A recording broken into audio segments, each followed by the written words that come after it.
భగవద్గీత 78వ రోజు 32వ శ్లోకం.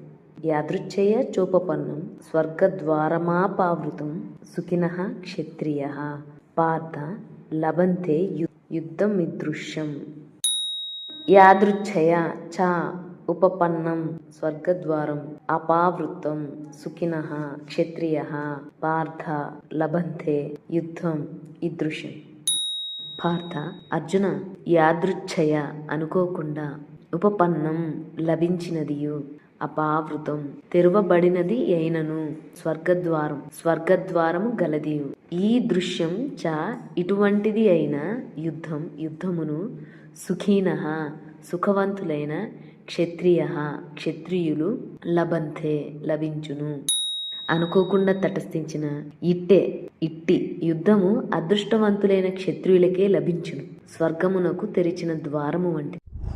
A battle like this, which occurs unexpectedly, is only available to the fortunate kshatriyas.